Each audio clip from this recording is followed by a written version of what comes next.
bora mergulhar em um dos livros mais polêmicos e, ao mesmo tempo, fascinantes sobre estratégia, As 48 Leis do Poder, de Robert Greene. Basicamente, é um guia sobre o jogo do poder, um jogo que existe desde sempre e que, muitas vezes, não é nada bonzinho. E para já dar o tom da conversa, essa citação de Maquiavel é perfeita. Ela resume bem a filosofia do livro, que é bem direta e, digamos, amoral. Vamos entender como isso funciona na prática. A grande ideia do livro é a seguinte: o poder é um jogo social que a gente não pode evitar. Ele está acontecendo o tempo todo, em todo lugar, a gente percebendo ou não. E por que isso importa? Porque o livro mexe com um desejo que todo mundo tem, o de ter algum controle sobre a própria vida. Afinal, aquela sensação de impotência, de não poder fazer nada, ela deixa a gente muito infeliz. O autor, o Greene, ele faz uma comparação muito boa entre a corte dos reis de antigamente e o nosso mundo de hoje. Naquela época, era tudo cheio de etiqueta, mas por trás dos panos rolava uma guerra de estratégia e manipulação. Hoje, a gente acha que é tudo civilizado, democrático, mas as mesmas regras não ditas do poder continuam valendo. Como não dá para sair dando ordens, o jogo ficou mais sutil. Tá, mas e se a pessoa simplesmente decidir não quero jogar? Bom, segundo o livro, isso não existe. Na verdade, quem fala que está fora do jogo geralmente é quem joga melhor. Usar a imagem de fraco ou de alguém que só quer a igualdade pode ser, na verdade, uma baita estratégia de poder. Antes de ir para as leis em si, o livro diz que é preciso mudar a mentalidade. É tipo um preparo, sabe? Uma mudança de perspectiva que é essencial para conseguir navegar nesse mundo do poder. Essa mentalidade se baseia em 3 pilares. Primeiro, controle suas emoções. Agir com raiva ou paixão é um erro grave.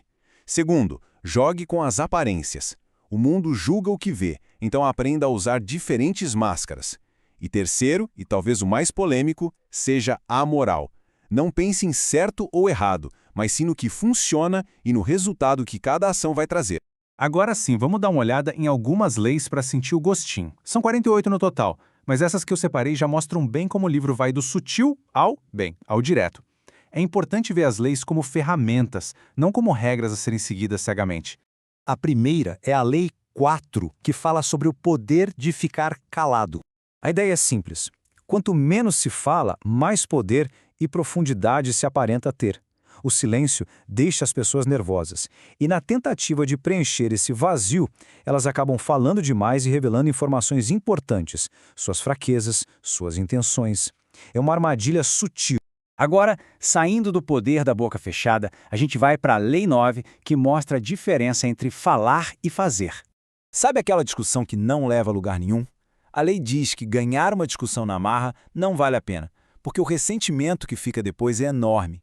É muito mais poderoso convencer as pessoas através de ações, mostrando na prática o seu ponto de vista.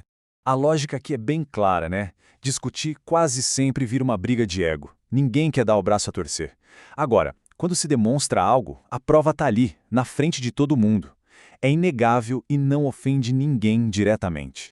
E para fechar os nossos exemplos, vamos para uma lei que mostra o lado mais implacável do livro. A Lei 15.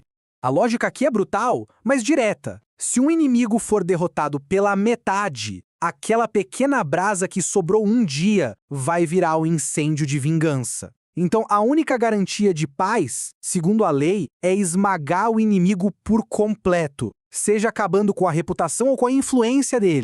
Essa ideia de um mundo que não se divide entre bom e mal, mas sim entre o que acontece e o que funciona, é perfeitamente resumida nessa citação de Balzac. Ela meio que prepara a gente para a conclusão do livro. Então, no final das contas, o que é esse livro? Um manual para ser uma pessoa ruim? Na verdade, ele não se apresenta assim. A proposta é ser um guia pragmático, uma caixa de ferramentas para entender como as dinâmicas de poder funcionam. Resumindo a ópera, o mundo funciona num jogo de poder. Esse jogo não tem lado bom ou mal. As 48 leis seriam um manual de regras desse jogo. E na visão do livro, é muito melhor aprender a jogar bem do que fingir que o jogo não existe e acabar sendo uma peça no tabuleiro de outra pessoa. E a gente termina com essa provocação. A ideia do livro é desconfortável, ela nos desafia a pensar sobre o nosso próprio papel nesse jogo. Se vamos jogar ou não, e como vamos jogar, bom, essa é a questão que fica no ar.